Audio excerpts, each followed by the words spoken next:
Okay. Good afternoon, ladies and gentlemen. Sorry this is a bit late, but the Cabinet ran slightly late, so we'll get underway fairly quickly. If I can introduce myself, I'm Councillor Rob Wood. I'm the current Cabinet Member for Children and Families. And if we can just go around the table first of all to introduce each other. Lisa Gallagher from Democratic Services. Councillor Ryan Brent, the Conservative Lead for Children and Families. Sarah Newman, Deputy Director for Children and Families. Jackie Clark, Adoption Service Lead. Graham Smith, Group Accountant, Financial Services. Thank you, everyone. Just a few housekeeping things that I've learned from doing this before. If the continuous fire alarm sounds, please evacuate the room and public gallery by the stairwell. Do not attempt to use the lifts. Please assemble at the Queen Victoria statue in the front of the civic offices. Okay, and just a reminder that we are live web streaming, so obviously be aware of that. Thank you very much. So if we can go, first of all, go to apologies. Apologies from Alison Jeffrey, Director of Children, Families and Education. And can I add the apologies from Councillor Judith Smythe, who's written to me and to the Director of Children's Services. Okay, she can't make it this afternoon, but will be able to do it in the future. Declarations of interest. Can I first of all give my usual declarations, which are my daughter is the joint CEO of Motivate, my son-in-law works for Harbour Schools, I'm a governor on the ARC schools, and I think that's it. Any other declarations around the table? Okay, that's good. Item 3, budget monitoring. Over to you. Thank you, Chair. If I may just introduce the report. The report before you describes the 2017 financial outturn position for the portfolio, a revenue budget overspend of some 3.4 million. Together with some delays in capital spending, but that's still on target for the programme spend of around 2.6 million. It also identifies that with the placement numbers at the beginning of the current financial year, we could have anticipated a continuing budget pressure in the region of 4.2 million. Latest indications are that that's slightly increasing. Section 4 of the report provides some background and highlights the growing placement pressures over the year and, as I said, ongoing. Section 5 of the report, as summarised in Table 1, provides a brief overview of the three main areas of the portfolio, demonstrating that the troubled family spend has been fully met by grant and staffing underspends and early support have contributed to help offset the substantial overspend on the social care and safeguarding area.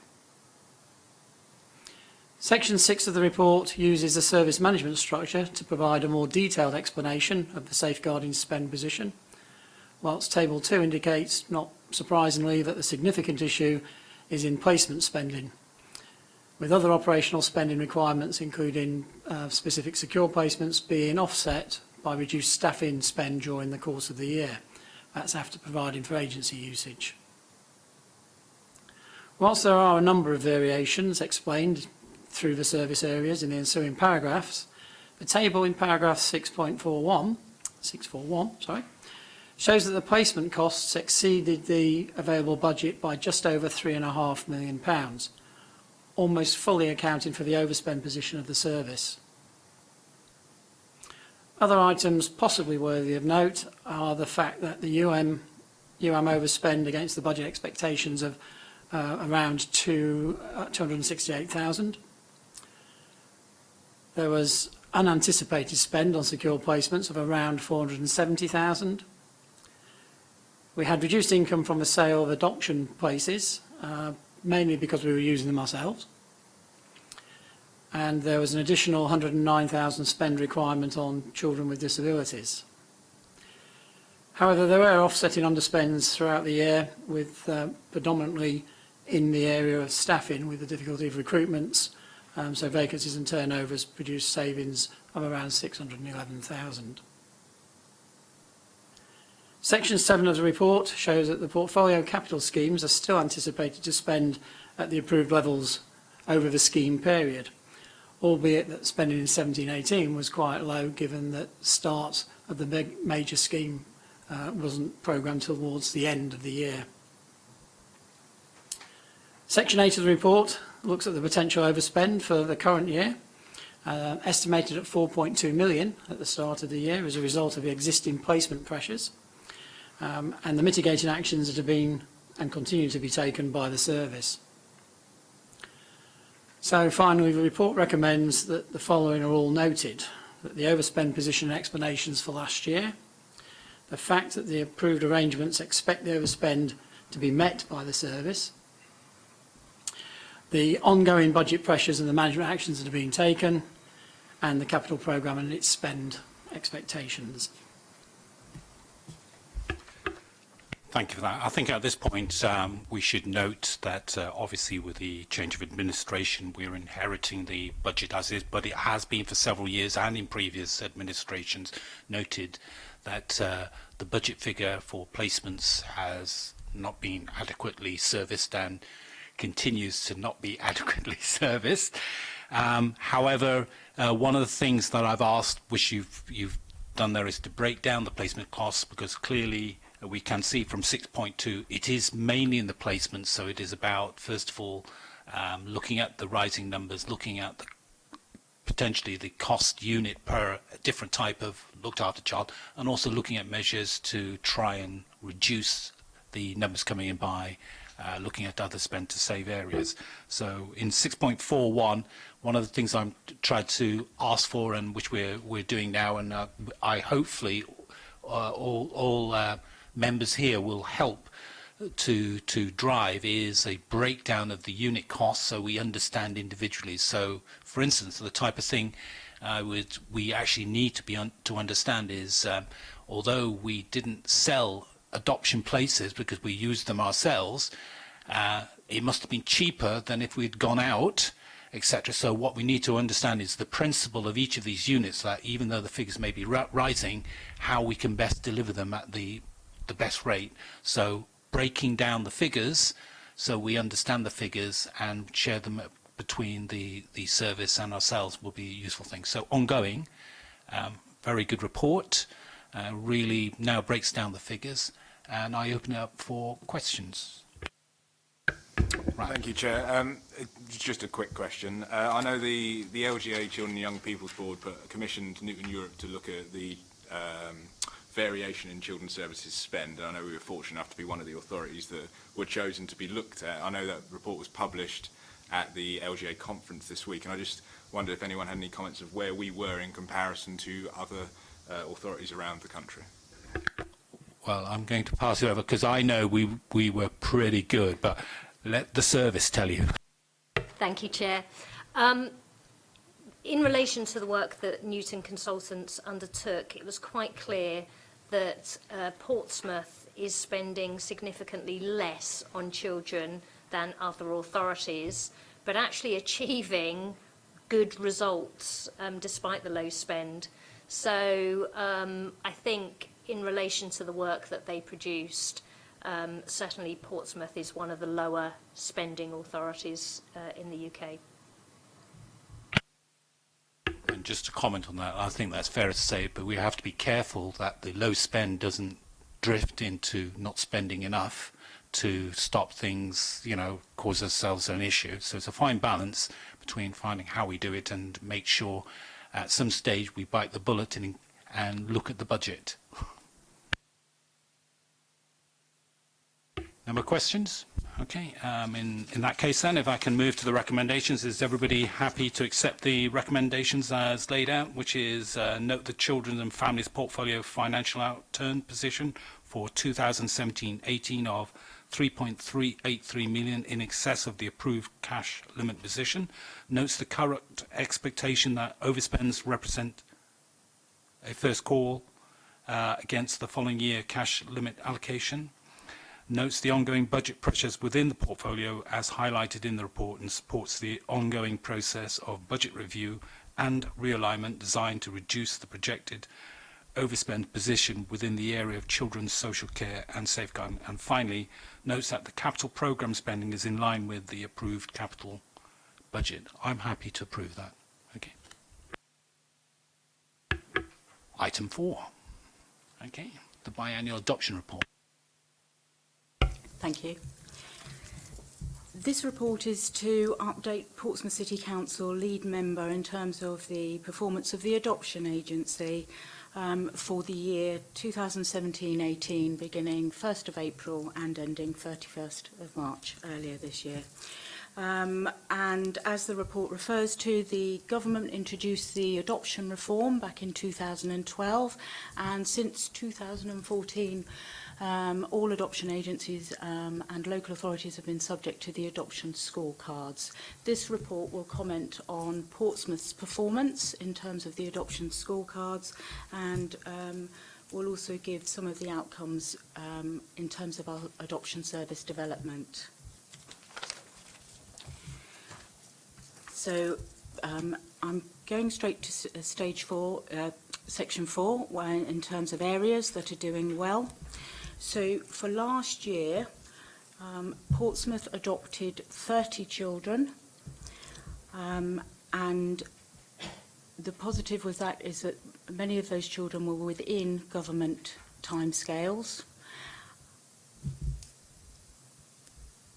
And in relation to, we have on average 31 children with a plan of adoption during the course of any 1 year. That figure, 30 children, compares favourably to the previous year when we adopted 35 children. At the time of writing, we had 4 other applications for adoption orders pending in court, and they have subsequently gone on to be granted. Whilst those children went on to adoption, at the same time we managed to match 20 children with prospective adopters, and those children have also gone on to be successfully adopted, or there are adoption order applications pending. The cohort of children needing adoption have some very complex needs, and some of them fall into the government-defined category of difficult-to-place children. By that I mean sibling groups, particularly sibling groups of 3 or 4, children with complex health issues, older children, children of black and ethnic minority. We have successfully placed twins, we have successfully placed some children with complex health issues and an older child. However, at the end of March, we had 17 children waiting for families. The challenge for Portsmouth has been the reduction in prospective adopters coming forward, and that is in line with a national trend. However, we have continued to use a range of means for family finding, therefore endeavouring to prevent children remaining in care longer than they need to be. We use a range of family finding methods, and that has allowed us to successfully place 45% of our children with other agency adopters, and again, some of those children may have been outside some of those timescales, but it's a successful outcome for those children. Portsmouth has also successfully developed the government initiative of fostering for adoption, whereby for some children where it's potentially possible to identify adoption at an early age, to prevent that child remaining in care longer than necessary, we can move that child to prospective early permanence placement whilst court is still considering parents and wider birth family. And with that, we successfully managed to move 5 children into fostering for adoption placements, all of which were successfully adopted.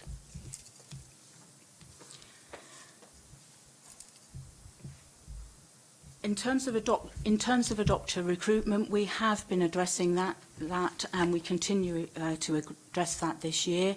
We have combined our marketing strategy with our fostering service, and initial outcomes is showing that has been quite successful. We have had an increase towards the end of the year. We've had an increase in prospective adopters coming forward, And whereas last year we approved 11 sets of prospective adopter parents, which is a significant fall to the 22 we approved the previous year, this year we have already approved 5 and we have got more coming through in the pipeline.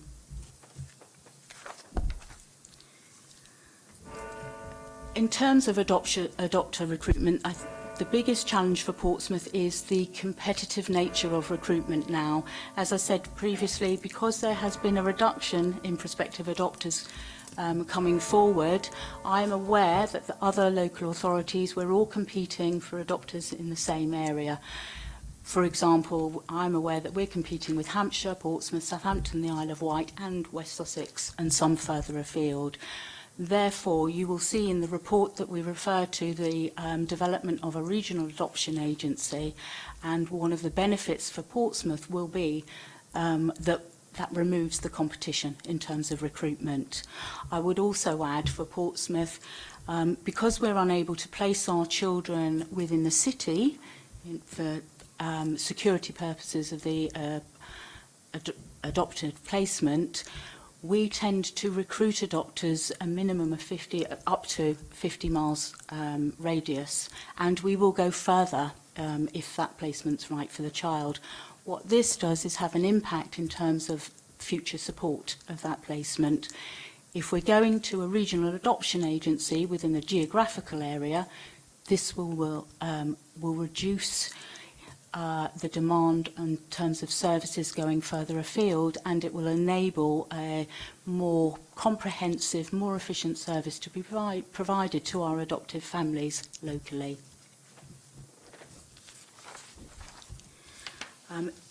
You will also see at the end of the report is the annual report from our adoption panel chair, and the panel chair has also commented on the reduction of the number of adopter approvals that year. She's also commented on the quality of the applications that go to panel, and panel is acknowledging that our reports are generally very good, comprehensive, and that we have been consistent in terms of identifying children that need adoption and identifying the most suitable families for those children within timescales. The appendices refer to the figures in terms of Portsmouth adoption activity from 2013 up to the current date, and also I have put in there information about our adoption scorecard, specifically relating to the government's A1 figure, which refers to the average time between a child entering care and moving in with its adoptive family in the number of days. You will see for Portsmouth, we have improved month on month, and we are averaging 414 when this scorecard was last published, which is great, which is better than the national average, and compares favourably again with our neighbouring adoption agencies.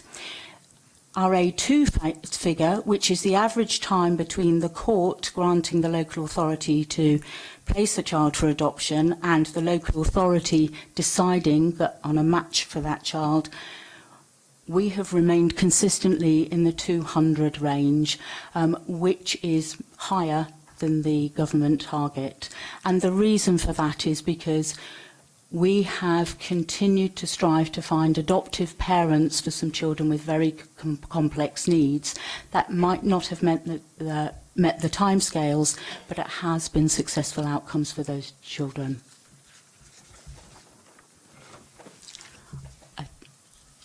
If there are any questions? Yeah, thank you for a very comprehensive report.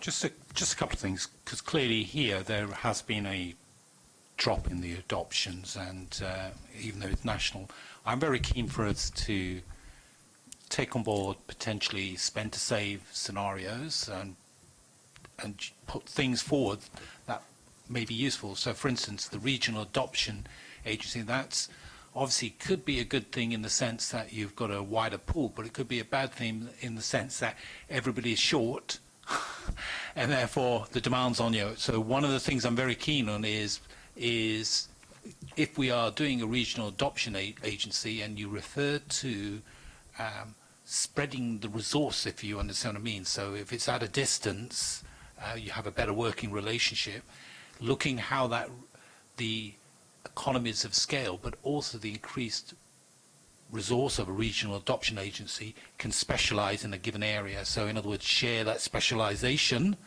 So I'm very keen that we do something around that to make sure the regional adoption agency not only gives us a wider choice, but actually, because of the numbers, gives us an ability to be more proactive about producing that. One of the things that I just wanted to point out was cancelled panels. So I picked this up. Is the cancelled panels because people didn't turn up, or cancelled panels because we had nobody to... I'm just trying to understand that. The council panels, I would say, is a legacy from back in 2014-15, when we increased our number of panels diarised for that year, and that was to accommodate the increase at that time of prospective adopter applications coming through and the number of linkings. Perhaps we were optimistic, but we kept panels running at that level twice a month, and following the panel chair's report, what we have done is that perhaps we need to go back to one panel a month. However, we have an adopter panel with a central list, so therefore we would still not delay any child's plan for linking, because we would be able to convene a panel at a very early date. So we would be able to put on additional panels. Okay, that covers the point I was going to ask, which is, in one way, you don't want to take the foot off the gas, but at the same time, you've got to know that you don't want to waste a lot of petrol, if that makes sense to you. Okay, so you've got to be able to accelerate when you need to. Can we make sure we embed that? That's very important, which is the point is, if you are going to go back to fit the process around the number of adopters going through, you do build into it this ability to pick up, etc. Right. Ryan, any questions? Just two quick ones, really. On the care proceedings, the average length of care proceedings, just as out of interest, in comparison to others, as in other local authorities, where would we stand in comparison with the courts and our reputation? So at the annual performance meeting with the court, it's very clear that Portsmouth are performing better than the other local authorities using Portsmouth Court. Portsmouth Court generally is now in the top performing courts in terms of timeliness.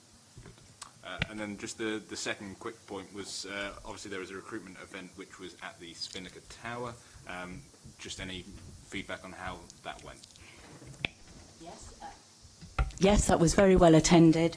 And from that event, we have 7 prospective adoptive families who are at the pre-application stage. What that means is they came along to that event, they have expressed an interest, they've come to our information session, and they are going forward with a visit. So that was really positive.